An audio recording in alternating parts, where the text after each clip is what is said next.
यहाँ पर जो आमू औ यह है विद्यमान है, इसमें अमु यह प्रातिपदिक है। जो प्रातिपदिक है वह उकारांत नहीं है, तथा जो उकारांत है वह प्रातिपदिक नहीं है। तथा तो नो मुने यह सूत्र व्यर्थ हो जाएगा। उस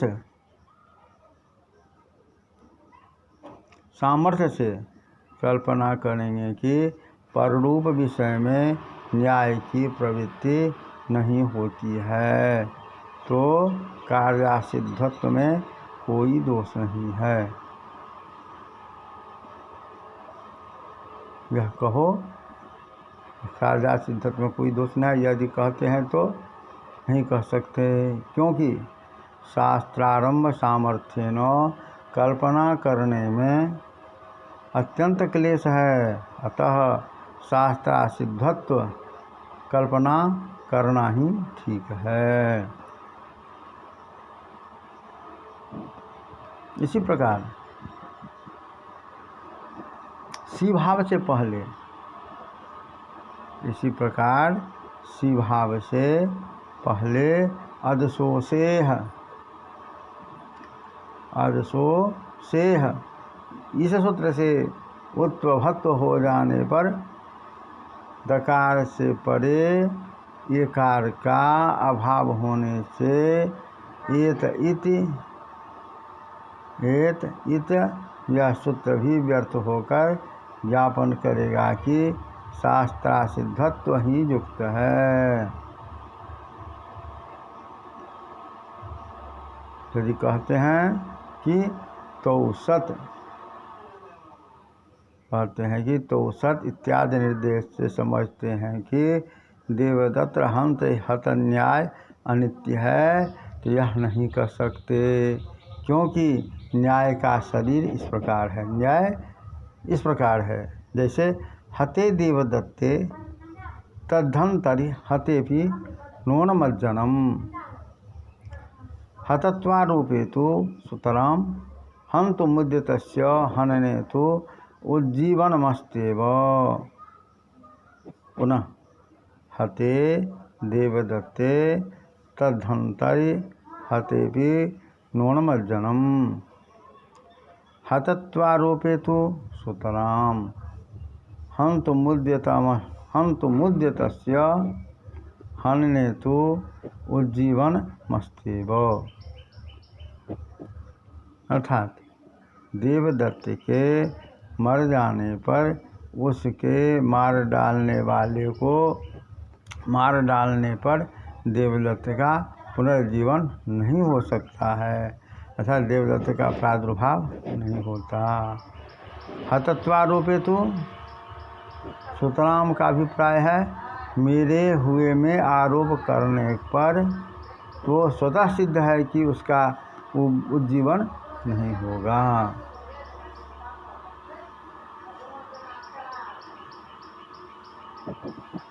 अर्थात देवदत्त के मर जाने पर उसके मार डालने वाले को मार डालने पर देवदत्त का प्रादुर्भाव नहीं होता, देवदत्त का पुनर्जीवन नहीं मिलता। अतो हत्वारूपेतु सुतराम का अभिप्राय है, मरे हुए में आरोप करने पर तो स्वतः सिद्ध है कि उसका उज्जीवन नहीं होगा। मारने को उद्यत का हनन करने पर तो जीवन रहता है। पुनः मारने को उद्यत का हनन करने पर तो जीवन रहता है। तो इत्यादि में वृद्धि का हनन करने वाला पूर्ण सवर्ण दीर्घ की हननोद्यम सजातीय प्राप्त है।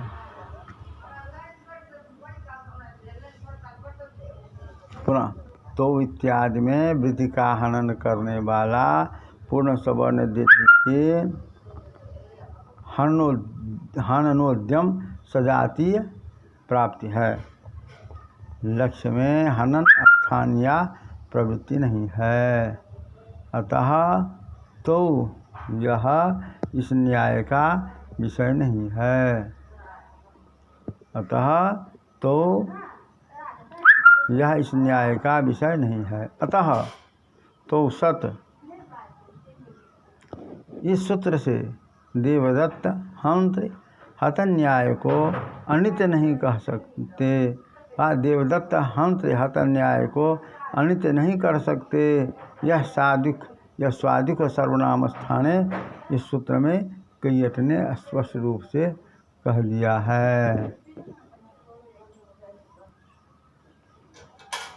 स्वादिक सर्वनाम स्थाने इस सूत्र में कैयट ने स्पष्ट कर दिया है। जो तो सत इस सूत्र से देवदत्त हंत्र हित न्याय को अनित्य नहीं कह सकते।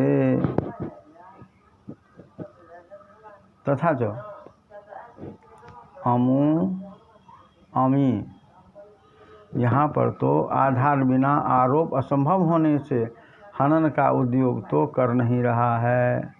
अमु अमी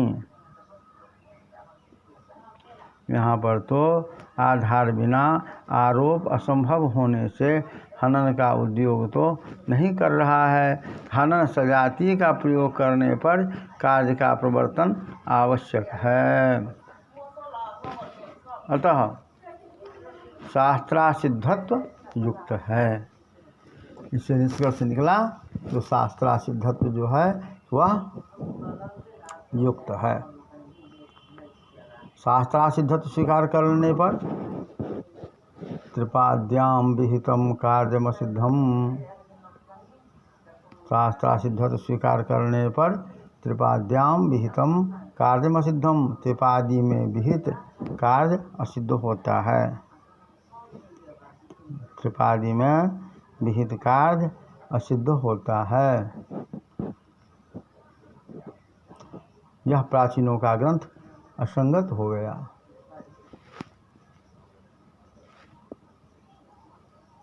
त्रिपाद्याम विहितम शास्त्रासिद्धत्व स्वीकार करने पर त्रिपाद्याम विहितम कार्यम असिद्धम।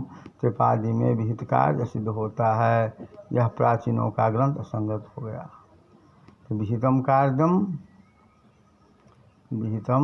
कार्यम के अध्याहार में गौरव भी है। अर्थात विहितम कार्यम के अध्याहार में गौरव भी है। तो त्रिपादी शास्त्र है वह विधान में करण है, अधिकरण नहीं। त्रिपादी शास्त्र है यह विधान में, अर्थात त्रिपादी शास्त्र है वह विधान में करण है, अधिकरण नहीं। अतः उसके विधान में तृतीयांत कहना चाहिए। सप्तम्यंत कहना ठीक नहीं है। क्योंकि त्रिपादी में विद्यमान शास्त्र से विहित कार्य असिद्ध होता है। इस व्याख्यान में अत्यंत क्लेश है। यह जो व्याख्यान है इसमें क्लेश है। तो इसी पर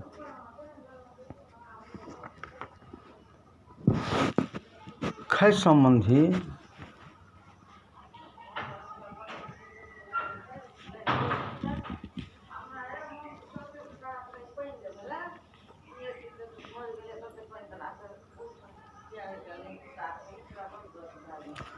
यह जो है सो अत्यंत क्लेश है। त्रिपाद्याम भी परम शास्त्र सिद्धम क्या। अब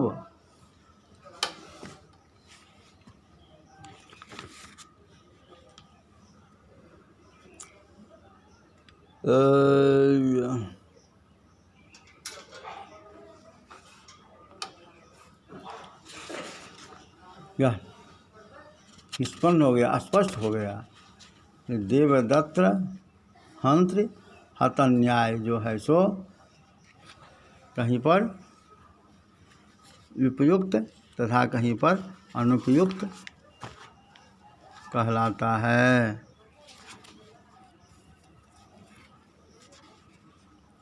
इति।